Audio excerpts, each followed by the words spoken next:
Hello everyone, welcome to sleepy classes. स्वागत है आप सबका प्रीमिक्स में। इस वीडियो में हम डिस्कस करेंगे एनवायरनमेंट के ऊपर बेस्ड कुछ एमसीक्यूज़। ये जो एमसीक्यूज़ हैं they are a good mixture of static as well as current affairs. Based है इन 5 टॉपिक्स के ऊपर, right. So these are the 5 topics जिनके ऊपर बेस्ड हैं ये क्वेश्चंस। जब आप इस वीडियो को देख लें तो अपना स्कोर ज़रूर कमेंट्स में आउट ऑफ 5 लिख दें, राइट। सो शुरू करते हैं पहले क्वेश्चन के साथ, जो कि है मॉपलॉन्ग सेक्रेड फॉरेस्ट के ऊपर बेस्ड। आपको सिंपल सा बताना है कौन सी स्टेट में ये लोकेटेड है, रादर कौन सी नॉर्थ ईस्टर्न स्टेट में ये लोकेटेड है। ऑप्शन है सिक्किम, मणिपुर, मेघालय और नागालैंड। आपने सुना ही होगा कि सेक्रेड फॉरेस्ट या सेक्रेड ग्रूव्स कुछ ऐसे रीजन हैं जहाँ पे प्लांट्स, बायोडाइवर्सिटी, एनिमल्स बहुत अच्छे से प्रिजर्व्ड हैं, और कुछ ऐसी बायोडाइवर्सिटी है जो कहीं और नहीं मिलती besides these sacred groves, and they have been preserved since times immemorial, right? उसी तरह से मॉपलॉन्ग एक बहुत इम्पॉर्टेंट है, आपको बताना है कौन सी स्टेट में है ये। The correct answer is Meghalaya, right.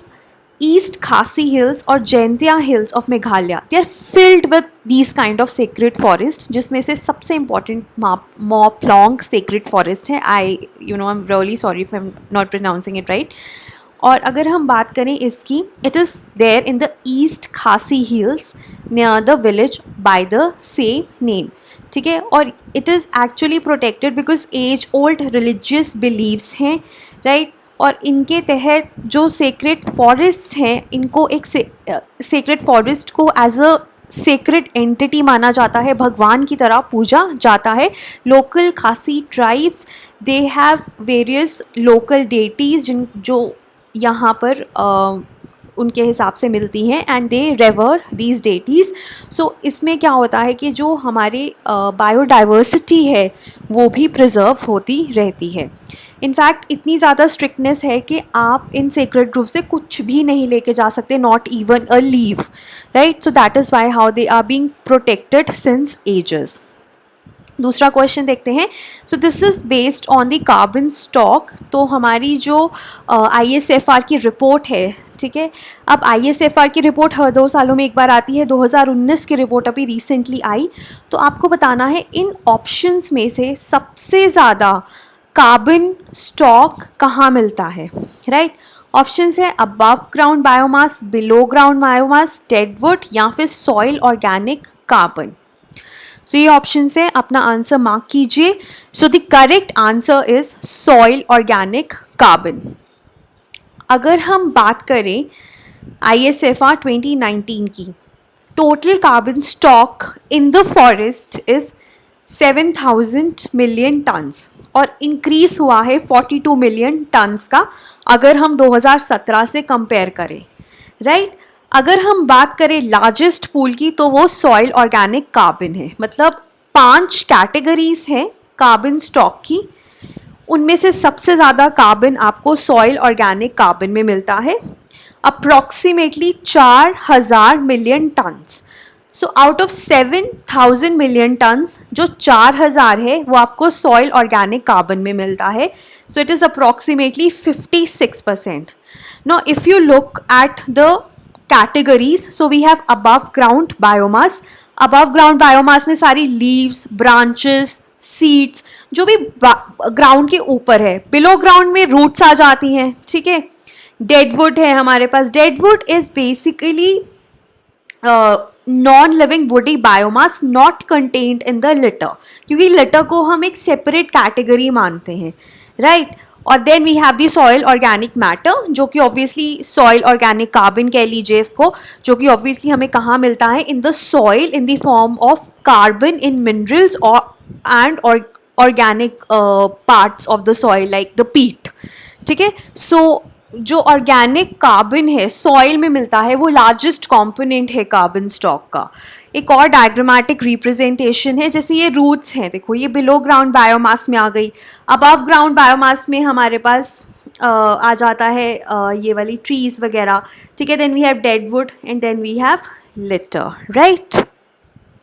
Okay, moving on to the next question. Next question is regarding the pace setter fund. Pace Setter Fund was constituted by India in 2015. The mission is to accelerate the commercialization of off-grid clean energy access solutions. Options है 1 only, 2 only, both या none. आपको बताना है कौन से दोनों statements में से सही है. This is a very simple question. अगर आपने पेस सेटर फंड के बारे में पढ़ा हुआ है, so this should be a cake for you.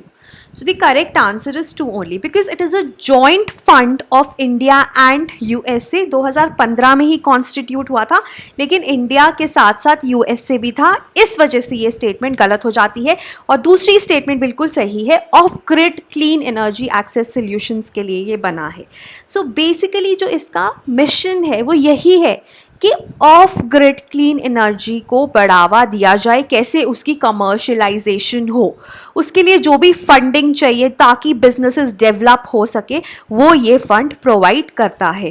Basically of grid renewable energy businesses को वायबल बनाने के लिए, उनकी वायबिलिटी को और बेहतर करने के लिए ये यूज़ है किया, इसका यूज़ होना चाहिए. So the main motto of the pace setter fund is कि ऑफ ग्रिड जो रिन्यूएबल एनर्जी है उसको कैसे बढ़ावा दिया जाए. Right. Moving on to the fourth question. This is regarding the Seabed 2030 project.